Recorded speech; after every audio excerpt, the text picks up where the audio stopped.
Hola, hola, muy buenos días para todos. Esperamos se encuentren muy bien. Bienvenidos nuevamente a una de nuestras charlas. En este momento vamos a iniciar Aerodinámica para Niños a cargo del capitán Julián Castro. Capitán, bienvenido. Hola, buenos días para todos y como lo decía Glory, esta es una charla o un mini webinar, es algo muy informal, no es una clase de repaso, no vamos a ver fórmulas extrañas ni muy complejas, de pronto un par de leyes, pero todo lo que estamos haciendo, esta y las otras charlas, es con el objetivo de que pues estemos conectados, de que estemos untándonos del medio. Entonces, es chévere compartirles a ustedes. Esperemos un momentico que la conexión aquí me muestra que está inestable. Nos pareció bien compartirles este tema de la aerodinámica para niños, cómo se le puso, yo lo coloqué y me tomé el atrevimiento de colocarle, voy a compartirles de una vez la presentación.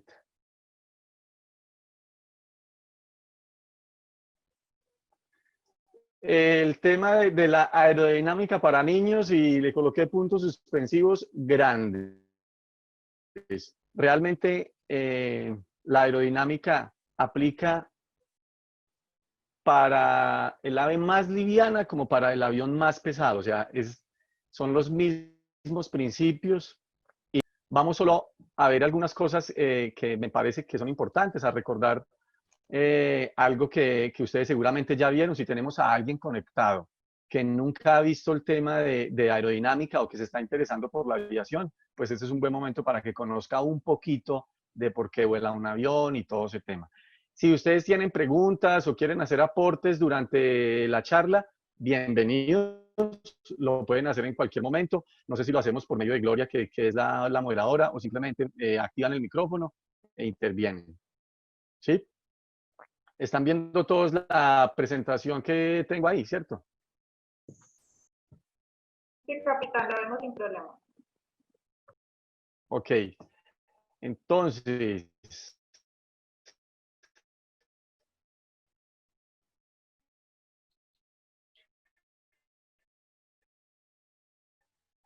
la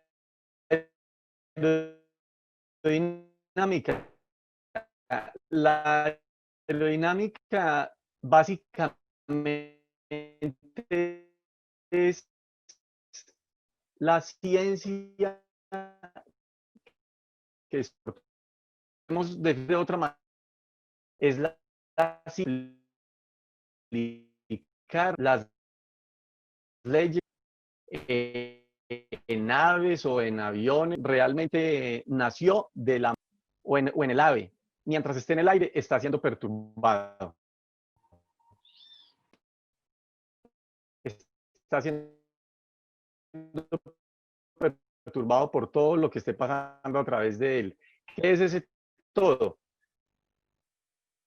Para poder comenzar, o cuál es la ciencia que permite entender eso, pues debemos entender dos cosas. Una, lo que se está moviendo en el ambiente, y la otra es entender el ambiente como tal. Entonces vamos a hablar un poquito de la atmósfera.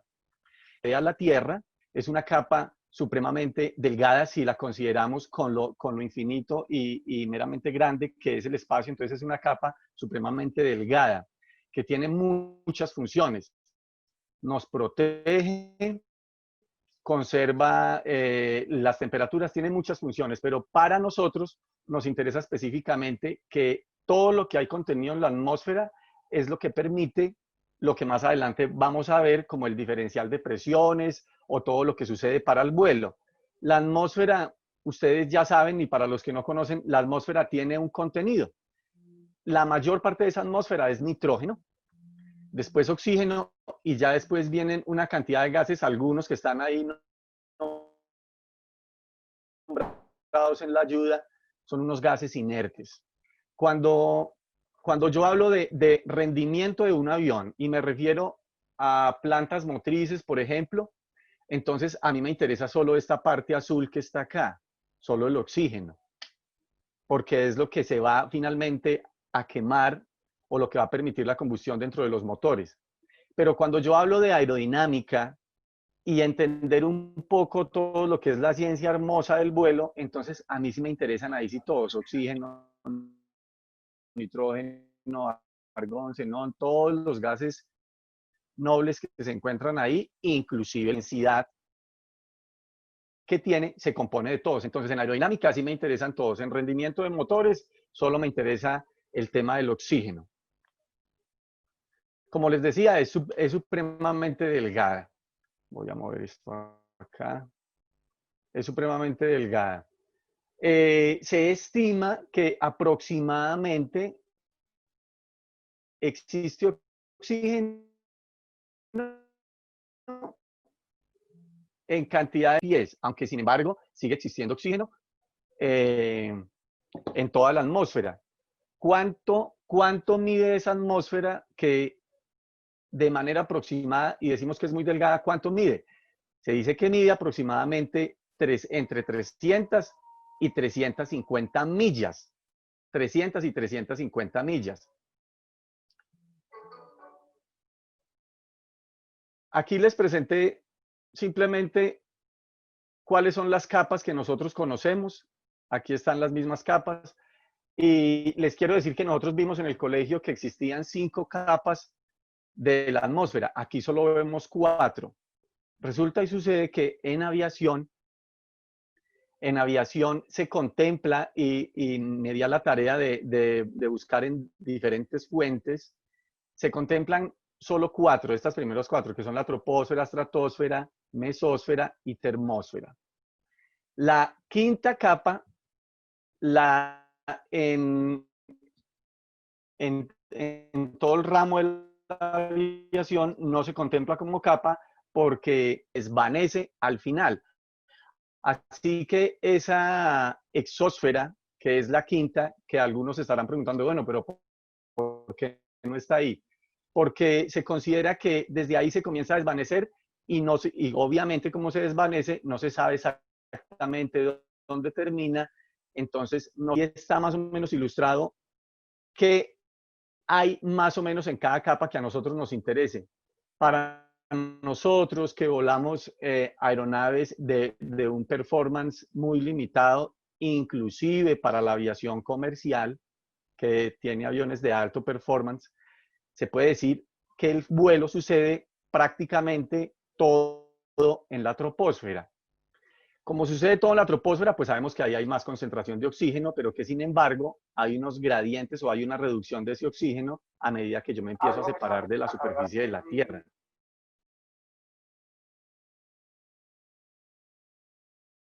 Aquí está más o menos recordemos que la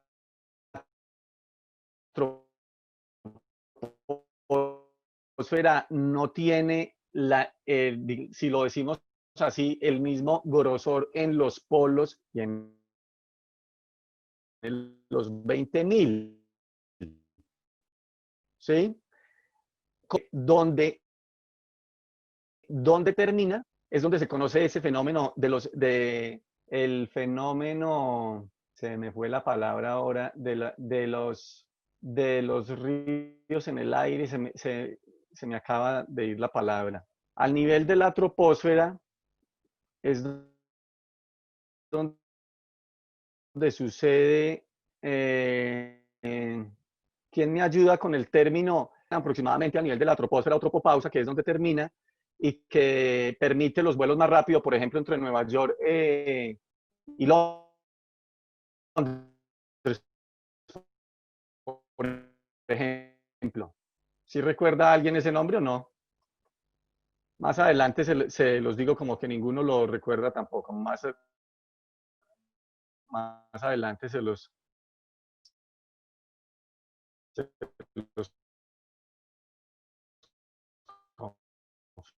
confirmo. como nosotros hablamos de atmósfera, entonces fue necesario establecer ciertos valores de qué presión la atmósfera sobre la superficie de la Tierra, fue más o menos, y hablando de una pulgada cuadrada, ¿cuánta presión ejerce? En términos, hablando en términos estándar. Entonces, aquí en la ayuda dice que son 14.7 libras. ¿Perdón? ¿Alguien tiene activado el micrófono? No. Son 14.7 libras. Esas 14.7 libras son los mismos 29.92 pulgadas de mercurio que nosotros utilizamos como medida de presión en este lado de equivalen a 1013.25 o hectopascales, que es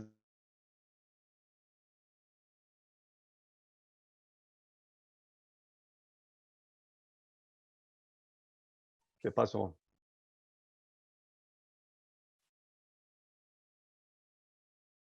Como que se interrumpió la conexión acá, qué pena.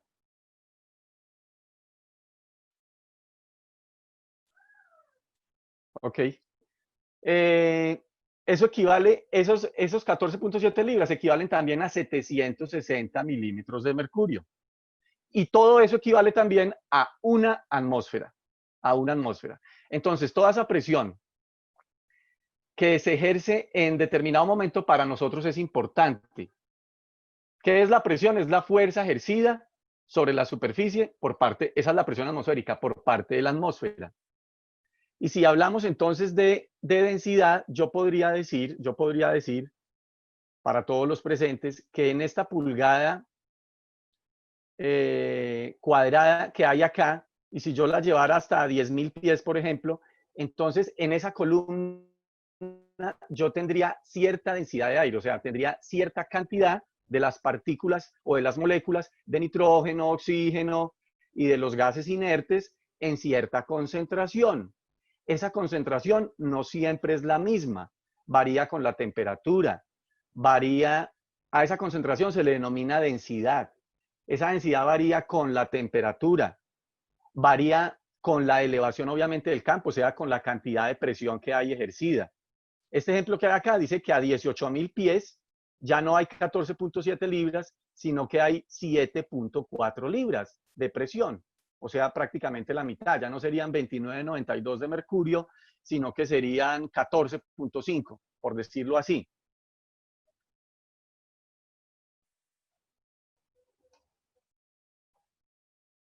Ok. Esa densidad, o si lo podemos decir así, como peso por unidad de volumen, que es la cantidad de moléculas que hay en determinado momento, si yo encerrara el aire, por ejemplo, de un aula de clase, a cierta temperatura yo voy a tener cierta cantidad de esas moléculas. ¿Cómo incide? Pues si yo tengo más presión, o sea, si estoy en Cartagena, voy a tener más concentración de todas esas moléculas de los componentes de la atmósfera. Si me encuentro en Bogotá, pues voy a tener menos, hablando de presión. Si hablo de temperatura, cuando el día está muy cálido, por ejemplo al mediodía, o en zonas muy calientes como Barranca Bermeja, entonces la concentración va a ser menor. ¿Por qué va a ser menor? Porque es como les explico yo por lo general. Si yo estoy en una discoteca y está haciendo mucho calor, la gente no quiere estar pegada una de la otra, se quiere separar. Entonces con las moléculas sucede igual cuando la temperatura se eleva. Cuando la temperatura se eleva, las moléculas empiezan a separar, haciendo que haya menos densidad. Y es importante conocer eso, sobre todo para los que ya están volando, de que esa es la mayor razón de por qué los aviones de carga despegan muy de madrugada, porque a pleno mediodía hay menor densidad de todas esas moléculas. Así como afecta la temperatura, también afecta la humedad. Son muchos factores, pero la humedad afecta directamente porque resulta y pasa que el vapor de agua es menos denso que el aire seco. O sea que cuando el aire está muy húmedo, tiene menos concentración de todas esas moléculas que nosotros dijimos. ¿Por qué? porque donde se alojó vapor de agua, no se están alojando las moléculas. Entonces, si lo podemos decir así, quiere decir que el vapor de agua está desplazando el resto de moléculas, haciendo menos densa la atmósfera en ese momento. Cuando ya se ve un repaso, se ve una clase completa, entonces se entiende toda esa relación de manera más profunda, porque sí están muy relacionadas unas con la otra. Porque ahora alguien se puede estar preguntando, ¿y por qué en Barranca Bermeja, que es tan caliente, que la temperatura es tan alta, por qué allá la presión atmosférica, la densidad del aire, perdón, es buena para, por ejemplo, qué pena que la conexión está inestable, ok, por qué allá en Barranca Bermeja, un vuelo de carga, por ejemplo, si yo lo hablara así, puede sacar más carga de la que saca en Río Negro si Río Negro es más frío y la temperatura en Barranca Bermeja más alta afectaría la densidad. Pues porque de esos factores hay unos que afectan más la densidad que otros. En el caso de Barranca Bermeja, predomina la densidad alta por la presión que tiene. O sea, Barranca Bermeja está casi a nivel del mar. Quiere decir que tiene mucha densidad por presión y aunque la temperatura es alta, voy a tener alta densidad porque tengo mucha presión debido a que está pues casi a nivel del mar. Entonces sí afectan, pero obviamente la presión se impone sobre la afectación que pueda tener la temperatura sobre la densidad. Este es un ejemplo simplemente de cambios de presión. Ustedes ya saben, los que han volado o los que ya hicieron su curso de tierra, que hay un gradiente de cambio. No lo vamos a hablar acá.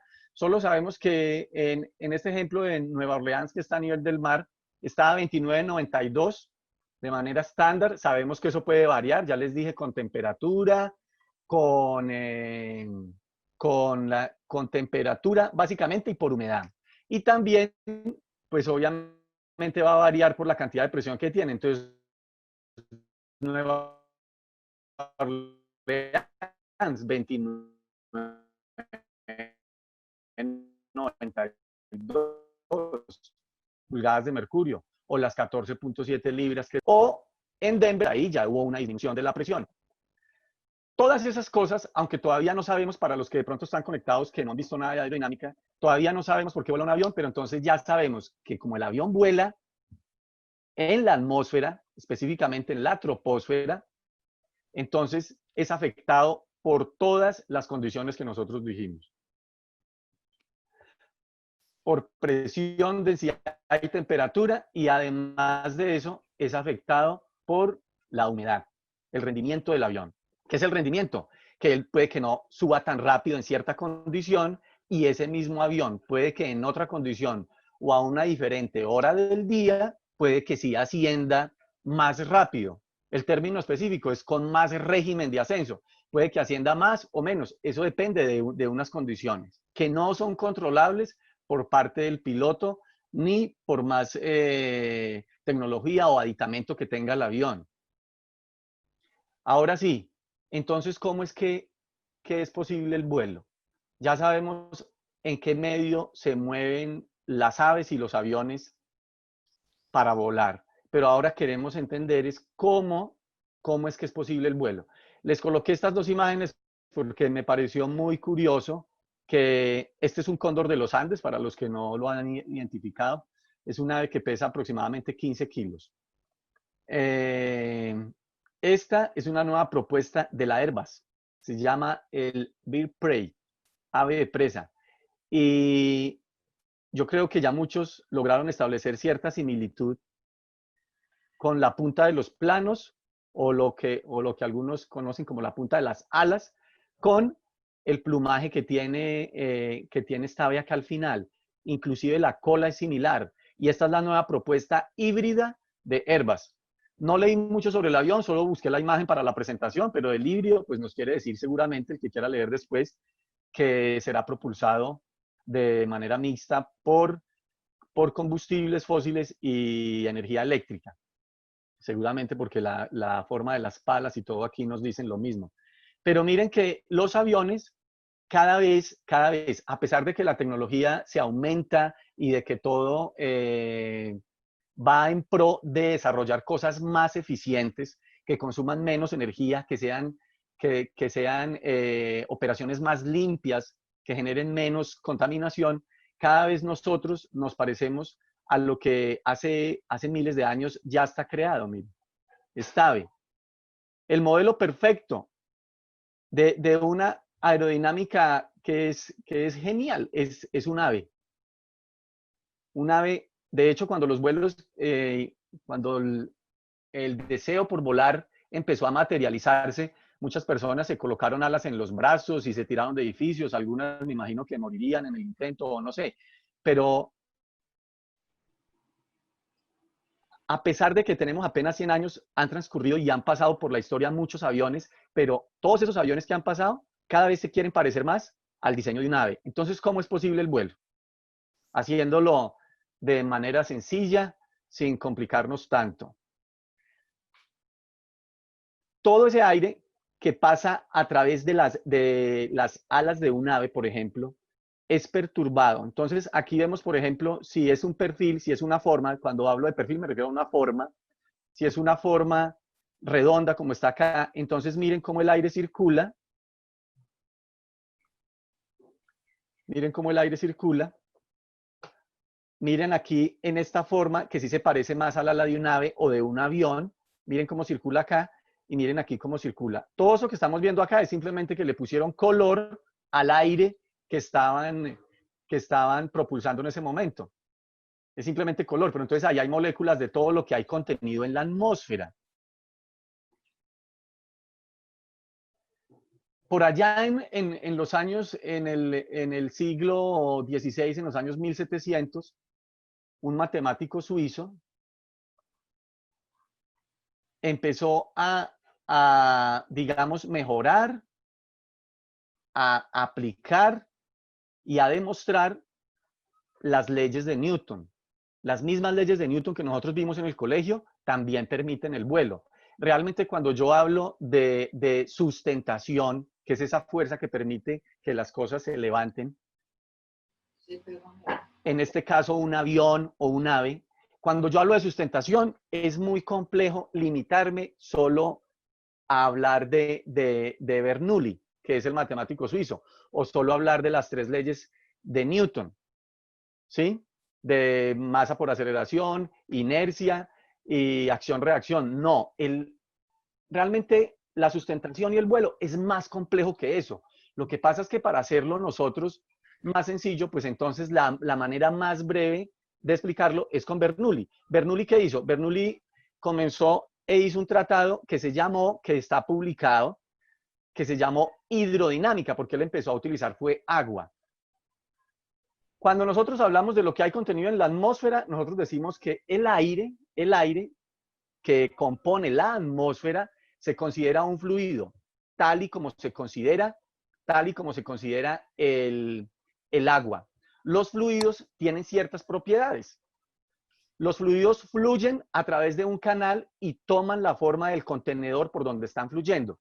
En el caso del aire, Bernoulli lo que hizo fue que, del agua, perdón, lo que hizo fue que hizo pasar el agua por un estrechamiento, por una tubería, y después empezó y midió antes, durante y después, midió las presiones, ¿sí? Y la velocidad. Entonces él determinó en ese estudio que hizo que la parte más estrecha por donde pasaba el agua o el fluido, en el caso de nosotros el aire, que aplica exactamente igual, entonces él logró demostrar y entender que en ese estrechamiento el fluido aumentaba la velocidad y disminuía la presión. Se caía la presión ahí en esa parte estrecha.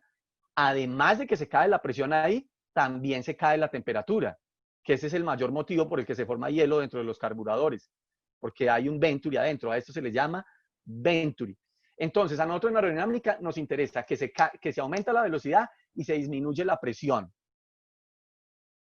Les coloqué esta imagen porque hay un Venturi, lo que hizo Bernoulli en sus estudios, y entonces aquí hay un perfil o una forma de un ala, de un ave o de un avión, no importa. Si ustedes transponen este perfil y lo colocan aquí, y lo colocan acá, se van a dar cuenta que es exactamente la misma forma, miren. si lo colocamos acá donde estoy colocando el puntero del mouse. Ya me acordé cómo es el fenómeno que se presenta, que es muy importante para los pilotos. Se llama las jet stream. Las jet stream son un fenómeno que se puede decir que son ríos de aire de más de 100 nudos. Y la particularidad de esas jet stream, haciendo aquí unas comillas de lo que estamos hablando, es que esas jet stream se presentan al nivel de la tropopausa, que es donde termina la troposfera. Por eso es que algunos aviones han alcanzado cifra o cantidad de tiempo disminuido récord para viajar de Nueva York a Londres, porque se suben en unos chorros de aire. Por eso es importante, y les decía que nosotros volamos es en la troposfera, y al nivel donde se acaba, en la aviación comercial, siempre a mí me dan el nivel de la tropopausa, porque sé que ahí puede haber jet stream, que me pueden ayudar o puede que no me ayuden, porque es como yo querer navegar en un río en sentido contrario a la corriente, y pues no voy a avanzar tan rápido como si lo hiciera en el sentido de la corriente. Ok, la jet stream. Lo dejamos ahí afuera y seguimos. Entonces, el perfil se encuentra, está diseñado de la misma manera como está diseñado una parte del Venturi. ¿Qué sucede? En un avión o en un ave, todo el aire que viene fluyendo cuando el ave tiene velocidad o el avión tiene velocidad, todo esto que está sucediendo acá arriba, inicialmente se ve como un incremento en la densidad, pero aquí realmente lo que hubo con estas moléculas poco unidas es que hubo una caída total en la presión. Y en cambio acá abajo, que no hubo perturbación para nada del aire que venía, pues el aire mantiene la misma presión. ¿La misma presión de qué? De la atmósfera que hay en ese momento en el ambiente.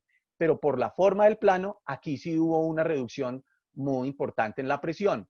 Así que eso equivale como si yo cogiera el aire aquí donde dice increase flow, como si yo cogiera el plano o el ave o el ala del avión, como si yo la impulsara desde abajo, porque arriba tengo algo que me está haciendo menos presión, entonces permite que la presión de abajo comience a hacer fuerza hacia arriba.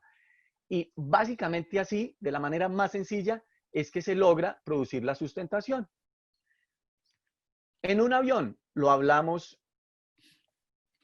como un perfil, y ese perfil tiene ciertas partes, no vamos a hablar de ninguna de ellas, solo vamos a decir que el diseño que tiene permite entonces que haya una caída de la presión arriba y que la presión abajo se mantenga, nunca se aumentó porque no hubo cómo aumentarla, pero al caer arriba, la presión equivale como si abajo pues se hubiera aumentado. Entonces ahí tenemos el aumento de la presión y la presencia de lo que conocemos como sustentación.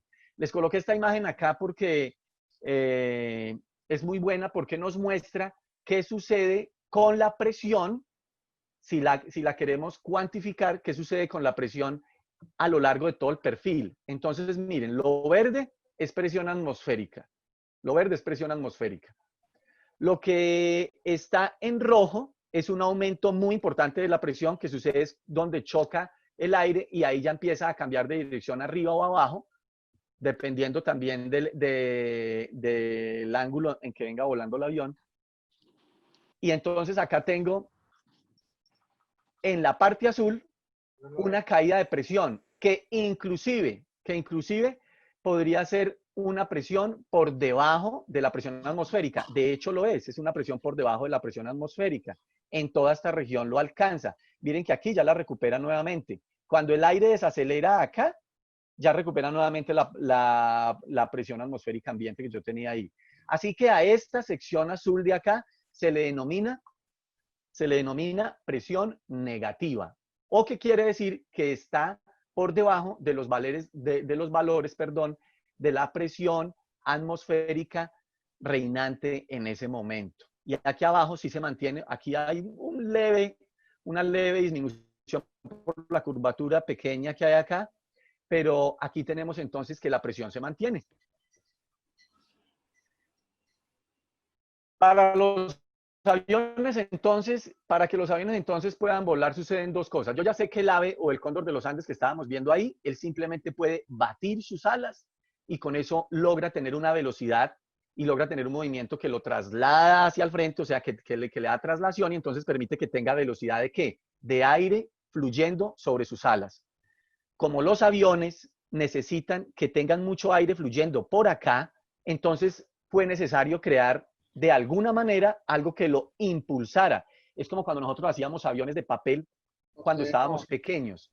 Nosotros ahí no teníamos hélices, pero el empuje equivalía a la fuerza que yo ponía con la mano, a la fuerza que yo ponía con la mano, a eso equivalía como si fuera el motor del avioncito de papel o la hélice. Aquí lo que tenemos es entonces que la hélice y el ala, como conocemos, o el plano más bien, el plano, y como conocen los que no saben mucho de aviación, las alas y las hélices son un perfil, tienen esta misma forma.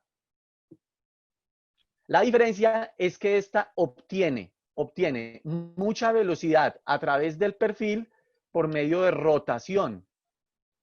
Entonces hace, en este caso de este Cessna 337, pues hace que esta produzca empuje, y esta produzca tracción, ¿sí? Porque es un avioncito bimotor. Esa velocidad que yo logro es la que determina que yo pueda tener sustentación, o sea que mucho aire fluyendo por acá a alta velocidad y el aire por acá que no cambia mucho de velocidad y entonces hace que yo tenga lo que se conoce como sustentación. La ecuación de la sustentación, y esta parte de acá se las quise dejar, esto que estoy señalando con el mouse, es porque eso sale en preguntas de FAA, pregunta del aerocivil, y es porque acá está resumida la ecuación de la sustentación. Ya todos sabemos la ecuación de la sustentación, que es dividido en dos por la velocidad, sustentación igual a velocidad al cuadrado, densidad del aire, superficie alar y coeficiente de sustentación dividido 2. Esperen que está inestable acá un poco ya. Si yo lo quiero definir fácil, es que la sustentación está en función de cuatro cosas, de estas cuatro cosas que están acá. Y si nosotros analizamos las cuatro cosas para las personas que ya han volado, entonces miren, está en función de la velocidad.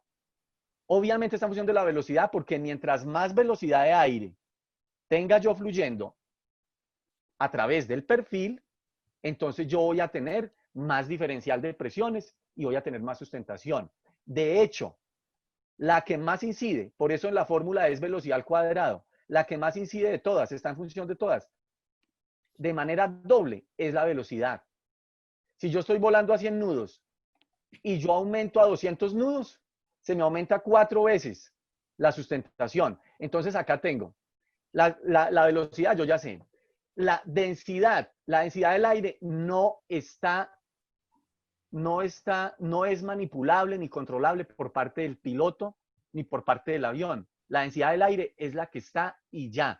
Lo único que podemos hacer es escoger una hora del día específica o conocer los valores exactos de presión para tener una idea de cuánta densidad de aire. Y también existen tablas para saber cuánta densidad exactamente y cómo se va a comportar el avión, pero no está en control del piloto. En cambio, la velocidad, sí.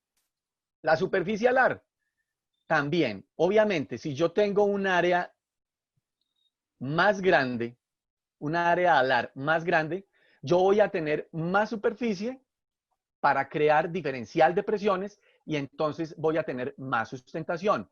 Y la otra es el ángulo de ataque. ¿Qué es el ángulo de ataque? En la fórmula, ese ángulo de ataque equivale al coeficiente de sustentación. Porque ese ángulo de ataque, dependiendo, ya lo vamos a ver aquí de manera rápida, dependiendo de qué tanto ángulo de ataque tengo yo, así mismo voy a tener producción de sustentación. Yo no puedo manipular, solo puedo controlar muy bien velocidad y ángulo de ataque. Puedo en parte controlar superficie alar. Aviones de muy alto performance tienen entonces unos dispositivos para ampliar la superficie alar. O cuando yo desplazo unos flaps que son unas superficies que me ayudan a ampliar, digamos que a agrandar, como si fuera a agrandar las alas de un pájaro en algún momento, entonces yo podría también ayudarme para producir más sustentación. Pero básicamente yo puedo cambiar velocidad y ángulo de ataque.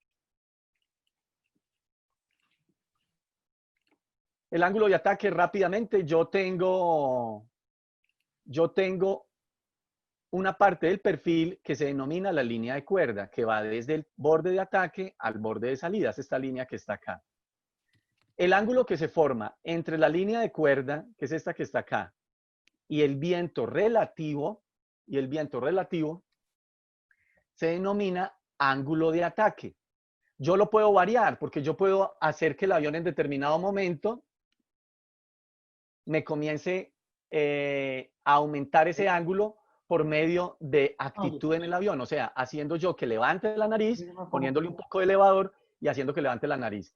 Sin embargo, como es una charla tan informal, no hay mucho tiempo para quedarnos ahí, pero les quiero decir que el avión podría estar con esta actitud, volando aparentemente recto y nivelado, pero en determinado momento podría exceder el ángulo de ataque y estar volando casi que, se podría decir que vertical. Entonces, la sustentación, ahí la tenemos.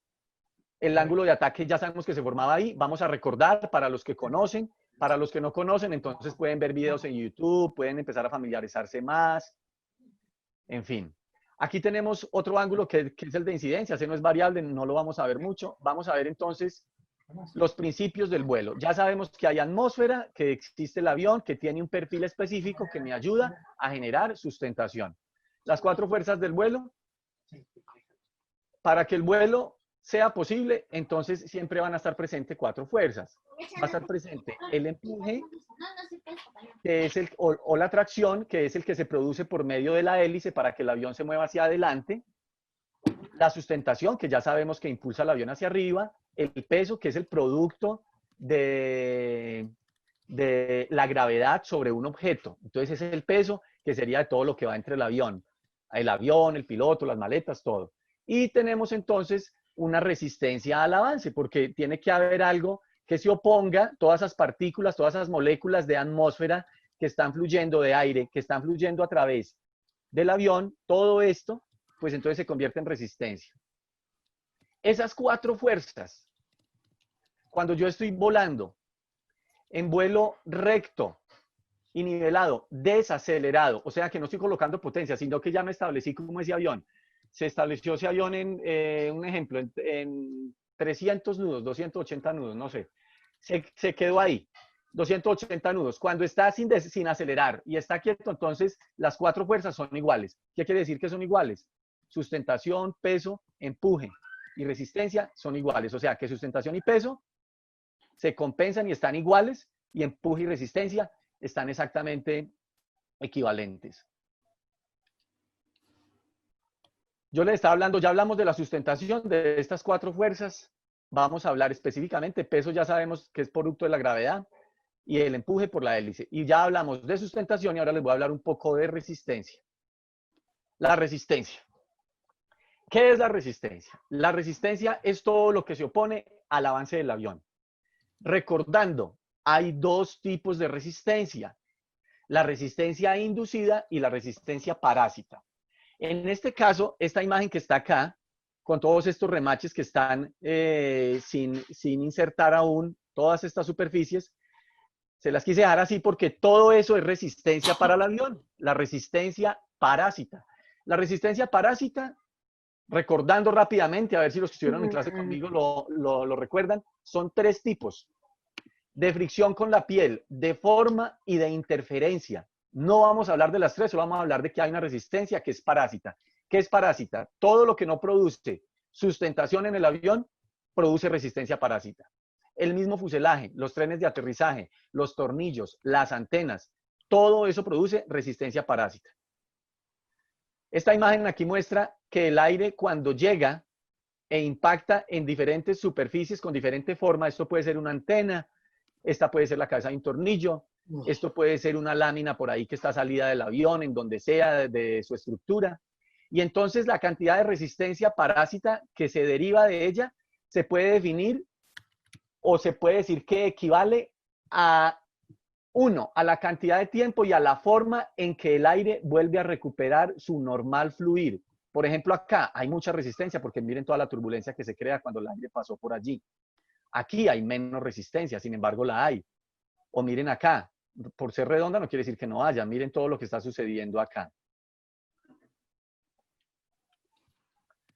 La resistencia parásita o sea, toda esa resistencia, esta es específicamente resistencia de forma, este avión, mire todas las antenas que tiene instaladas, ¿sí?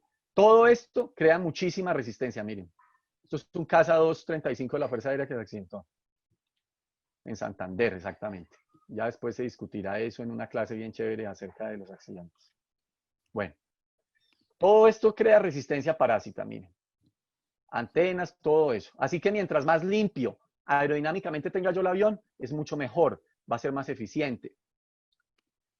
Y como no todo es perfecto, hay otra resistencia que es la resistencia inducida. La resistencia inducida va a estar presente siempre que el avión esté generando sustentación, o sea, siempre que tenga velocidad. A más velocidad, más sustentación, pero quiere decir que hay más resistencia inducida. Esta es una forma pues sencilla de entenderla, la resistencia inducida. Cuando yo comienzo a aumentar el ángulo de ataque y aumentar mi resistencia por aumento del ángulo de ataque, yo voy a tener un vector de sustentación hacia atrás, que es lo que se denomina como induced drag o resistencia inducida. Gran parte, que es para discutirlo ya en una clase de repaso o en una clase completa de aerodinámica, hablando de resistencia inducida, gran porcentaje de la resistencia inducida que yo tengo en mi avión obedece a la generación de los vórtices, de los wind tip vórtices. Esos vórtices se generan porque hay una ley que dice que los fluidos o los gases fluyen siempre de donde hay alta presión a donde hay baja presión. Y recuerden que aquí abajo del plano hay alta presión y encima del plano hay baja presión. La crema es para peinar lo que tú te estás aplicando en tu pelito rizadito. Eso es una crema para peinar. Carlos, desactiva el micrófono, por favor. Pero es una crema para peinar. Ok. ¿Qué hace la crema de peinar? Seguimos entonces acá. Los wind tip vórtices se generan porque el aire fluye de donde hay más presión a donde hay menos presión, como se está viendo acá en la imagen, miren. Por esa razón a los aviones comerciales les colocan entonces los winglets o hacen diseños para disminuirlos, más no los eliminan por completo. ¿Ok? En cambio el ave, el cóndor, por ejemplo, no tiene necesidad porque si ustedes ven, él termina en un plumaje al final, en un plumaje que ayuda mucho a eliminar los vórtices porque termina en forma totalmente cónica. Ese es un tema para hablarlo ya después. Ya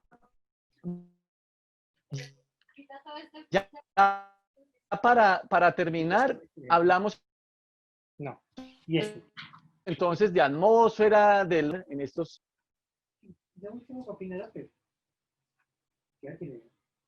Entonces, vamos a hablar...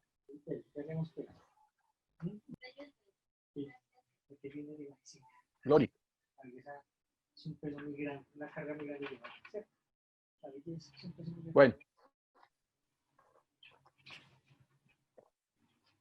Bueno, entonces, porque me puse a investigar y me di cuenta que hay un índice, que hay un índice muy alto de accidentes con pérdidas en cierta fase. Entonces, eso se los voy a mostrar ahora. ¿Qué es una pérdida? Una pérdida, muchos ya saben, pero una pérdida es básicamente cuando el perfil o el plano deja de producir sustentación. Hay gente que tiene el concepto o que podemos tener un concepto errado de que una pérdida es que el avión o el perfil dejó de producir totalmente sustentación.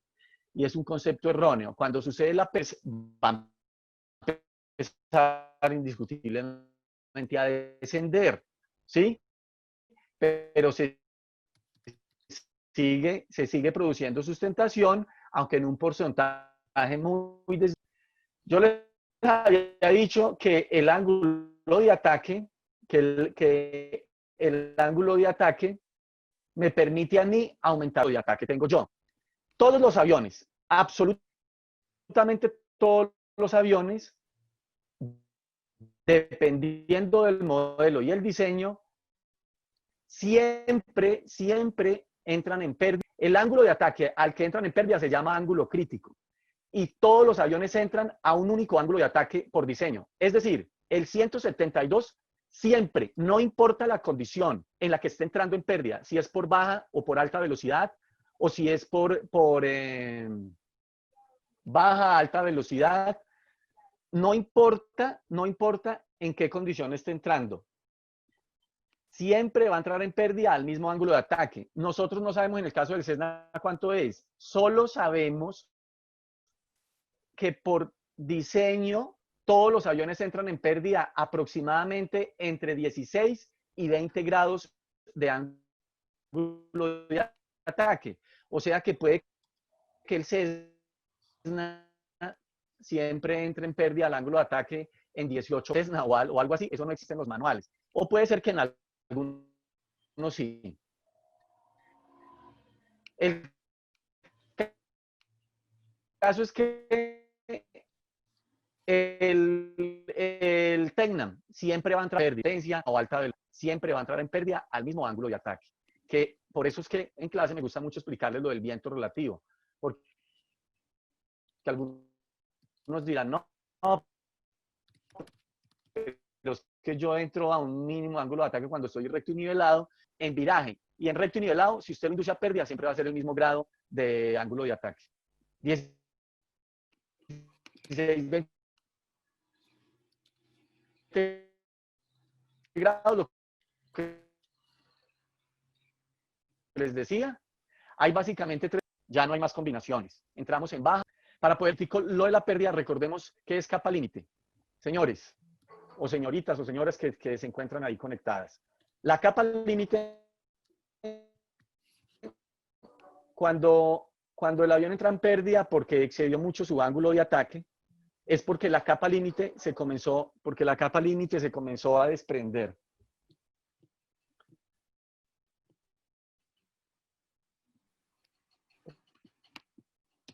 Porque la capa límite se comenzó a desprender.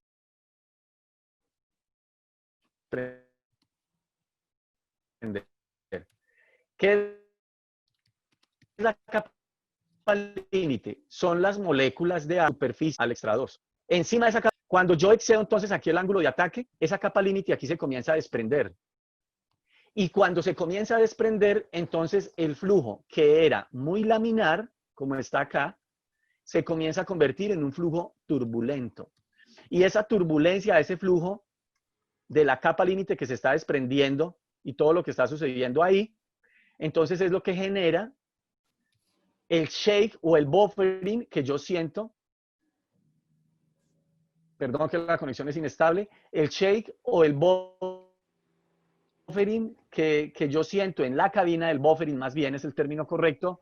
Esa vibración es toda esta capa límite que se está desprendiendo acá, ¿sí? Y todo el flujo turbulento, pues, que se está generando debido a eso. Aquí, sin embargo, va a haber cierto diferencial de presiones, acá, porque aquí todavía no se ha desprendido. Aquí ya entonces entra en pérdida porque dejó de producir suficiente sustentación. Baja velocidad, alta velocidad y virando. Finalmente, para los muchachos o las personas que ya están volando o los que están en curso de tierra, les quise dejar esta carta, esta carta o esa tabla que está ahí, se llama una carta de velocidades de pérdida. En todos los manuales AFM, Airplane Flight Manual o Pilot Operating Handbook, sea como se llame el manual de operación del avión, en todos los manuales, en el capítulo 5, en la sección 5 de Performance, ustedes van a encontrar en las primeras páginas de esa sección 5, en todos los aviones, una carta de velocidades de pérdida. ¿Qué es esa carta de velocidades de pérdida? Yo debo conocerla, me encuentro en la obligación de estar familiarizado con ella si yo vuelo el avión, porque aquí me dice en qué velocidades yo podría entrar en pérdida. A veces la persona, cuando yo le digo en el Tecnam, dígame cuál es el BSO del Tecnam, que es la velocidad de pérdida en configuración de aterrizaje. 33 nudos, entonces la persona se puede tranquilizar y decir, no, pero es que si yo estoy volando con 50, yo no voy a entrar en pérdida. Pues resulta y pasa que yo sí puedo entrar en pérdida 50 y es por una condición de viraje o por factor de carga o una pérdida acelerada, yo puedo entrar en pérdida a velocidades relativamente seguras, que es lo más peligroso y es lo que les voy a mostrar enseguida con las estadísticas, que no lo estoy diciendo yo, lo dicen las estadísticas. Aquí ya estamos entrando en un tema un poquito más serio, ya entendimos la aerodinámica en términos muy sencillos, pero ahora sí vamos a entrar en algo para que ustedes de pronto se vayan de este pequeño webinar o de esta charla con una reflexión. Y la reflexión es a familiarizarse mucho con el manual y de esta clase, pues a familiarizarse con las cartas de velocidades de pérdida. Ahí le dice, por ejemplo, ahí le dice power on, quiere decir que tiene potencia puesta. En nudos, ahí le dice si está nivelado, o sea, no en viraje, en el caso de este avión, entra a 54 nudos. Si ya tiene un banqueo de 30 grados, entonces entra a 58. Y si ya tiene 45 grados de banqueo, entonces miren que va a entrar 10 nudos por encima de la velocidad que usted tiene en su cabecita. De pérdida, usted va a entrar 10 nudos por encima por el solo hecho de estar haciendo un viraje de 45 grados. Este se debe básicamente a que el factor de carga en un viraje comienza a ser relevante o muy significativo después de los 45 grados de banqueo. Ese ya es un tema para hablarlo después, lo del factor de carga. Pero miren aquí nada más, que sin yo conocer mucho del tema, yo ya podría estar muy aware, o sea, podría estar muy alerta si yo voy a entrar en pérdida, a qué velocidad más o menos esperarlo si estoy virando a 45, miren. Si yo ya sé que en el avión estoy haciendo un viraje escarpado, yo sé que no me puedo bajar a menos de 70, porque yo ya voy a estar entonces en estar muy próximo a entrar en una pérdida. En 70 seguramente ya está sonando la alarma de pérdida, que suena entre 5 y 10 nudos antes de que se entre en pérdida verdaderamente, en todos los aviones. Entre 5 y 10 nudos antes de la pérdida, suena la alarma. Entonces se puede decir que acá yo ya podría estar muy alerta de no disminuir mi velocidad o estar atento de que no se me disminuya hasta llegar a esa velocidad de que voy a entrar en pérdida, ¿sí? Bueno, entonces ya terminando, muchachos, ahorita hacemos un breve espacio, si Gloria nos permite, para que hagan preguntas o aportes o lo que quieran decir. Aquí simplemente hay una gráfica que nos muestra en qué fase del vuelo se han presentado accidentes fatales. ¿Qué quiere decir fatales?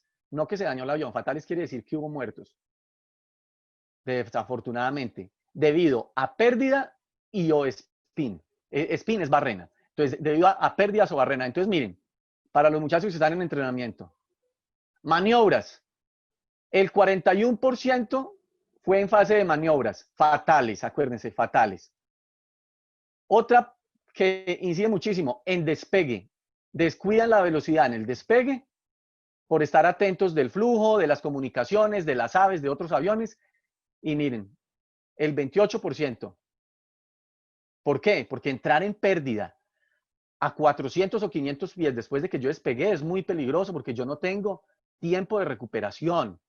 Y el avión va a perder inmediatamente. Que entra en pérdida va a empezar a descender porque ya no puedes sostenerse a ese nivel al que yo lo quiero mantener. Aquí hay otro, en aproximación. Entonces, miren, son 3 fases críticas y a esto obedecen muchas cosas. La ventana de riesgo que se conocen las aerolíneas. Entonces, aproximando y despegando, muy atentos. En maniobras, demasiado importante, porque en maniobras o están solos, están con instructor, pero han sucedido accidentes fatales, muy delicado. Y si ya miramos acá, entonces vemos en sobrepasos, por esa razón es que nosotros, como instructores, muchachos, que no nos las sabemos todas, tratamos de ser muy estandarizados y les decimos, dígame, por favor, antes de llegar al aeropuerto, dígame cuál es la forma de hacer el sobrepaso, dígame el procedimiento de sobrepaso. ¿Por qué? Por esto. Por esta razón. No sé quién me está colocando ahí todos esos monachitos, por favor. Miren. Entonces, en sobrepaso es muy importante estar alerta. Si aquí hay otras operaciones ya, como en ascenso, ya estamos más altos, en descenso, menos crítico, desconocidos, y aquí este crop dusting, pues es aspersión de cultivos, fumigación agrícola. Y ya para terminar, entonces aquí tenemos lo mismo que les estaba diciendo, en donde ya sabemos que es en aproximación, en ascenso y en despegue, donde suceden los accidentes por pérdidas o barrenas. Y ahora yo les quiero mostrar en esas fases con qué altitudes. Entonces dice aquí que el 80% de los accidentes que suceden por pérdidas o barrenas han sucedido por debajo de los 1000 pies sobre el terreno. Por esa razón, jamás hacemos maniobras por debajo de 1500 pies. Jamás. Porque ya nosotros no tenemos que ir en contra de lo que ya se ha escrito con sangre, muchachos. Miren, o señores, miren lo que se ha escrito con sangre acá. El 80% sucede por debajo de 1000. Yo puedo hacer maniobras. Es más, mientras más alto esté mejor, siempre y cuando el avión me dé el rendimiento. Tampoco podemos irnos a hacer 5000, 6000 pies por encima del terreno porque no vamos a tener el rendimiento y tampoco es necesario. Pero tampoco lo vamos a hacer por debajo de 1000. Es una práctica muy segura, sobre todo para las personas que se encuentran haciendo vuelos solas y practicando maniobras. ¿Sí? Únicamente el 7%, miren esto, únicamente el 7% de todos los accidentes sucedieron por encima de 1000 pies. Pudo haber sido ya incapacidad del piloto, lo que sea que sucedió, pero fue solo el 7% por encima de 1000. ¿Sí? Y hubo un 13% desconocido, donde no se sabe exactamente en qué nivel estaba, pero este 80% es con el que quiero que nos vayamos. Y con el despegue, la aproximación y el ascenso. Señoras y señores, ahí terminamos. Les dejo esa clasecita muy rápida de aerodinámica básica y esa reflexión al final de los accidentes para que cuando estén volando solos o estemos volando con ustedes, pues tengamos una alerta situacional muy alta y saber que, por ejemplo, en esta condición que está el avión, ya sabemos que va a entrar en pérdida a una velocidad más alta. Así yo tenga una indicación de que, o en la cabeza de que todavía no voy a entrar en pérdida. Muchas gracias por su atención. Gracias por asistir a los que asistieron. Qué bien que se mantengan conectados. Los motivo a que sigan conectados, a que sigamos atentos a los esfuerzos de la escuela, a la disposición de los instructores. Muchas gracias a todos.